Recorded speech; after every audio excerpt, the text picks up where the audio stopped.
नमस्कार दोस्तों। पूर्णमासी व्रत कथा। द्वापर युग में एक समय की बात है कि यशोदा जी ने श्री कृष्ण से कहा, हे कृष्ण, तुम्हारे सारे संसार के उत्पन्न करता, पोषक तथा उसके संहार करता हो, आज कोई ऐसा व्रत मुझसे कहो जिसके करने से मृत्यु लोक में स्त्रियों को विधवा होने का भय न रहे तथा यह व्रत सभी मनुष्यों की मनोकामनाएं पूर्ण करने वाला हो। श्री कृष्ण कहने लगे, हे माता, तुमने अति सुंदर प्रश्न किया है। मैं तुमसे ऐसे ही व्रत को सविस्तार करता हूँ। सौभाग्य की प्राप्ति के लिए स्त्रियों को 32 पूर्णमासियों का व्रत करना चाहिए। इस व्रत के करने से स्त्रियों को सौभाग्य संपत्ति मिलती है। यह व्रत अचल सौभाग्य देने वाला एवं भगवान शिव के प्रति मनुष्य मात्र की भक्ति को बढ़ाने वाला है।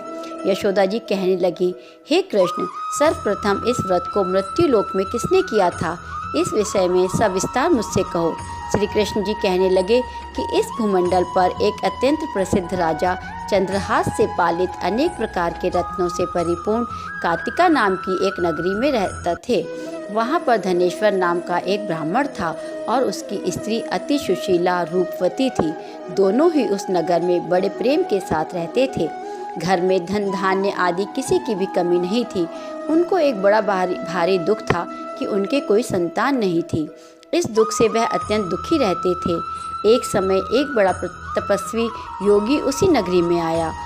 उस योगी ने वहाँ ब्राह्मण के घर को छोड़कर अन्य सब घरों से भिक्षा लाकर भोजन किया करता था। रूपवती से वह भिक्षा नहीं लिया करता था। उस योगी ने एक दिन रूपवती से भिक्षा न लेकर किसी अन्य घर से भिक्षा लेकर के गंगा किनारे जाकर के भिक्षा को प्रेम पूर्वक खा रहा था कि धनेश्वर ने योगी का यह सब कार्य किसी प्रकार से देख लिया। अपनी भिक्षा के अनादर से दुखी होकर धनेश्वर योगी से बोला, महात्मन, आप सब घरों से भिक्षा लेते हैं परंतु मेरे घर की भिक्षा कभी नहीं लेते, इसका कारण क्या है?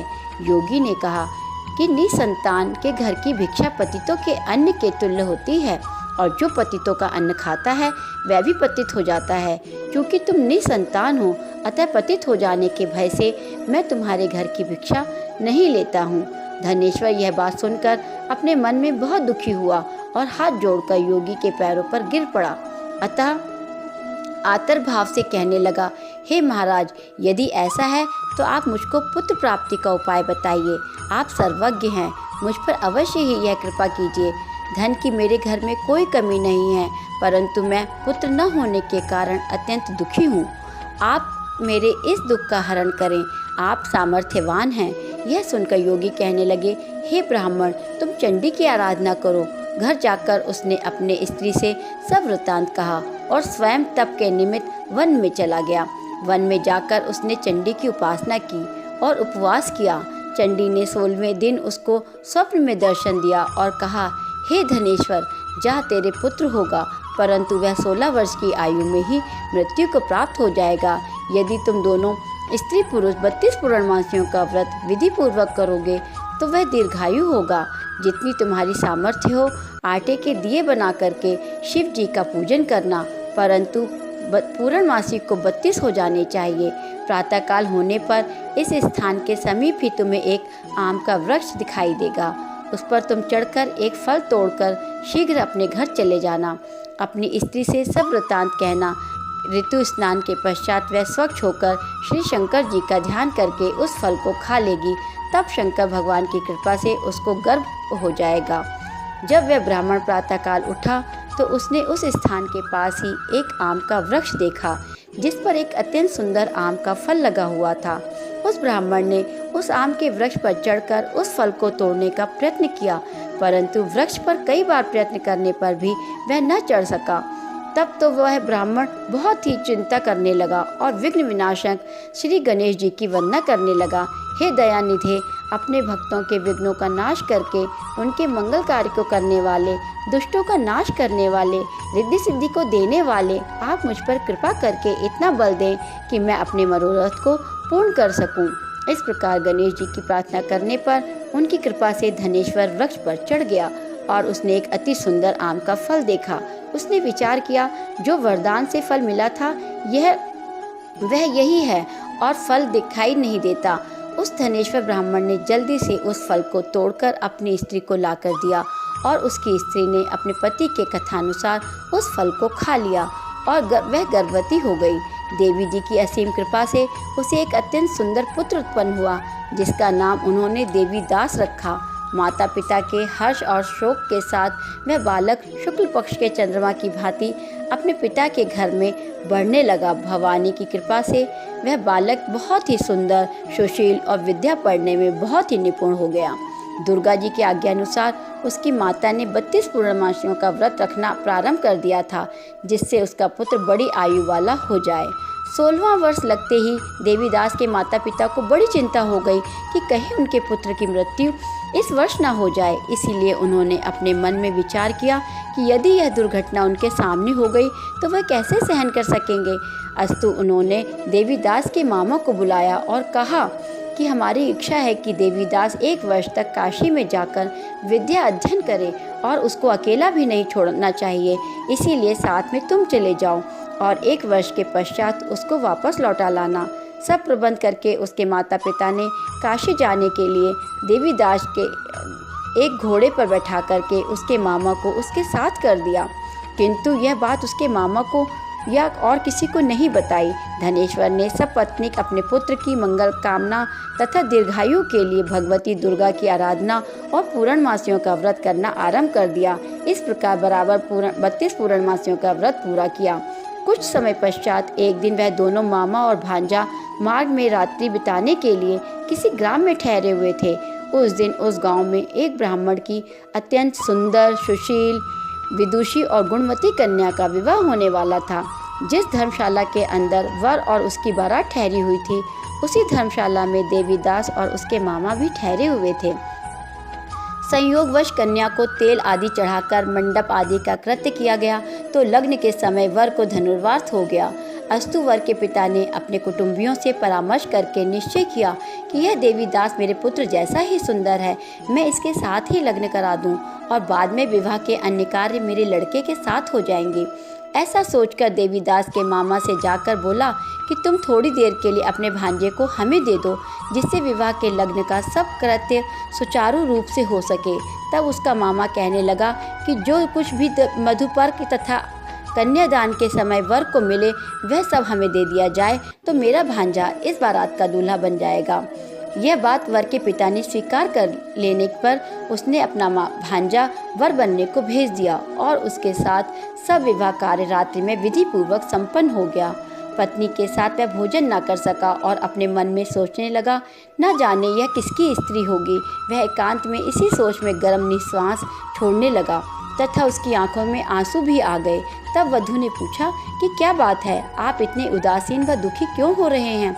तब उसने सब बातें जो वर के पिता व उसके मामा में हुई थी उनको बतला दी। तब कन्या कहने लगी, यह ब्रह्म विवाह के विपरीत हो कैसे सकता है। देव, ब्राह्मण और अग्नि के सामने मैंने आपको ही अपना पति बनाया है, इसलिए आप ही मेरे पति हैं। मैं आपकी ही पत्नी रहूंगी, किसी अन्य की कदापि नहीं। तब देवीदास ने कहा, ऐसा मत करिए, क्योंकि मेरी आयु बहुत थोड़ी है, मेरे पश्चात आपकी क्या गति होगी। इन बातों को अच्छी तरह विचार लो। परंतु वह दृढ़ विचार वाली थी, बोली कि जो आपकी गति होगी वही मेरी गति होगी। हे स्वामी, आप उठिए और भोजन करिए, आप निश्चय ही भूल गए होंगे। इसके बाद देवीदास और उसकी पत्नी दोनों ने भोजन किया तथा शेष रात्रि वे सोते रहे। प्रातःकाल देवीदास ने अपनी पत्नी को 3 नगों से जड़ी हुई एक अंगूठी दी, एक रुमाल दिया और बोला, हे प्रिय, इसे लो और संकेत समझकर स्थिर चित्त हो जाओ। मेरा मरण और जीवन जानने के लिए एक पुष्प वाटिका बना लो, उसमें सुगंधित वाली एक नव मल्लिका लगा लो, उसको प्रतिदिन जल से सींचा करो और आनंद के साथ खेलो, कूदो तथा उत्सव मनाओ। जिस समय और जिस दिन मेरा प्राणांत होगा ये फूल सूख जाएंगे और जब ये फिर से हरे हो जाए तो जान लेना कि मैं जीवित हूँ। यह बात निश्चय करके समझ लेना, इसमें कोई संशय नहीं है। यह समझाकर वह चला गया। प्रातःकाल होते ही वहाँ पर गाजे बाजे बजने लगे और जिस समय विवाह के कार्य समाप्त करने के लिए वर तथा सब बाराती मंडप में आए तो कन्या ने वर को भली प्रकार से देखकर अपने पिता से कहा कि यह मेरा पति नहीं है, मेरा पति वही है जिसके साथ रात्रि में मेरा पारिग्रहण हुआ है। इसके साथ मेरा विवाह नहीं हुआ है। यदि यह वही है तो बताए कि मैंने इसको क्या दिया। मधुपर्क और कन्यादान के समय जो मैंने भूषण आदि दिए थे उन्हें दिखाए तथा रात में मैंने क्या गुप्त बातें कही थीं वह सब सुनाए। पिताजी ने उनके कथानुसार वर को बुलाया। कन्या की यह सब बातें सुनकर वह कहने लगा कि मैं कुछ नहीं जानता। इसके पश्चात लज्जित होकर वह अपना सा मुँह लेकर के चला गया और सारी बारात भी अपमानित होकर वहाँ से लौट गई। भगवान श्री कृष्ण बोले, हे माता, इस प्रकार देवीदास काशी विद्या अध्ययन के लिए चला गया। जब सब कुछ समय बीत गया तो काल से प्रेरित होकर एक सर्प रात्रि के समय उसको डसने के लिए वहाँ पर आया। उस विषधर के प्रभाव से उसके शयन का स्थान चारों ओर से विष की ज्वाला से विषैला हो गया, परंतु व्रतराज के प्रभाव से उसको काटने न पाया, क्योंकि पहले ही उसकी माता ने 32 पूर्णमासियों का व्रत कर रखा था। इसके बाद मध्याह्न के समय स्वयं काल वहाँ पर आया और उसके शरीर से उसके प्राणों को निकालने का प्रयत्न करने लगा, जिससे वह मूर्छित होकर पृथ्वी पर गिर पड़ा। भगवान की कृपा से उसी समय पार्वती जी के साथ शंकर जी भी वहाँ पर आ गए। उसको मूर्छित दशा में देखकर पार्वती जी ने भगवान शंकर से प्रार्थना करके कहा कि हे महाराज, इस बालक की माता ने पहले 32 पूर्णमासियों का व्रत किया था, जिसके प्रभाव से हे भगवान आप इसको प्राणदान दें। भवानी के कहने पर भक्त वत्सल्य भगवान श्री शिव जी ने उसको प्राणदान दे दिया। इस व्रत के प्रभाव से काल को भी पीछे हटना पड़ा और देवीदास स्वस्थ होकर बैठ गया। उधर उसकी स्त्री उसके काल की प्रतीक्षा किया करती थी। जब उसने देखा कि उस पुष्प वाटिका में पत्र पुष्प कुछ भी नहीं रहे तो उसको अत्यंत आश्चर्य हुआ, और जब वह वैसे ही हरी भरी हो गई तो वह जान गई कि यह जीवित हो गए हैं। यह देखकर वह बहुत प्रसन्न हुई और मन से अपने पिता से कहने लगी कि हे पिताजी, मेरे पति जीवित हैं, आप उनको ढूंढिए। 16वां वर्ष व्यतीत हो गया तो देवीदास भी अपने मामा के साथ काशी से चल दिया। इधर उसके ससुर और उसको ढूंढने के लिए अपने घर से जाने वाले ही थे कि वह दोनों मामा भांजे वहाँ पर आ गए। उसको आया देख करके उसका ससुर बड़ी प्रसन्नता के साथ अपने घर में ले आया। उस समय नगर के निवासी भी वहाँ पर इकट्ठे हो गए और सबने निश्चय किया कि अवश्य ही इसी बालक के साथ इस कन्या का विवाह हुआ था। उस बालक को जब कन्या ने देखा तो पहचान लिया और कहा कि यह तो वही है जो संकेत करके गया था। तदुपरांत सभी कहने लगे कि भला हुआ जो यह आ गया, और सब नगरवासियों ने आनंद मनाया। कुछ दिन बाद देवीदास अपनी पत्नी और मामा के साथ अपने ससुर के घर से बहुत सा उपहार आदि लेकर के अपने घर के लिए प्रस्थान किया। जब वह अपने गांव के निकट आ गया तो कई लोगों ने उसको आता देख करके उसके माता पिता को पहले ही जाकर के खबर दे दी कि तुम्हारा पुत्र देवीदास अपनी पत्नी और मामा के साथ आ रहा है। ऐसा समाचार सुनकर पहले तो उन्हें विश्वास ही नहीं हुआ, किंतु जब और लोगों ने भी आकर के उनकी बात का समर्थन किया तो उन्हें बड़ा ही आश्चर्य हुआ। लेकिन थोड़ी देर में देवीदास ने आकर के अपने माता पिता के चरणों में अपना सिर रख करके प्रणाम किया और उसकी पत्नी ने भी अपने सास ससुर के चरणों को स्पर्श किया। तो माता पिता ने अपने पुत्र और पुत्रवधू को अपने हृदय से लगा लिया और दोनों की आंखों में प्रेमाश्रु बहने लगे।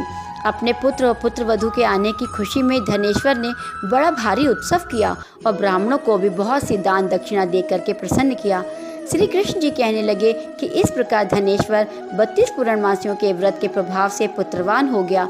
जो भी स्त्रियां इस व्रत को करती हैं वे जन्म जन्मांतर तक नैवेद्य का दुख नहीं भोगती और सदैव सौभाग्यशाली रहती हैं। यह मेरा वचन है, इसमें कोई संदेह नहीं है। यह व्रत पुत्र पौत्रों को देने वाला तथा संपूर्ण मनोकामनाओं को पूर्ण करने वाला है। 32 पूर्णमासियों के व्रत के प्रभाव से व्रती की सब इच्छाएं भगवान शिव जी की कृपा से पूर्ण हो जाती है।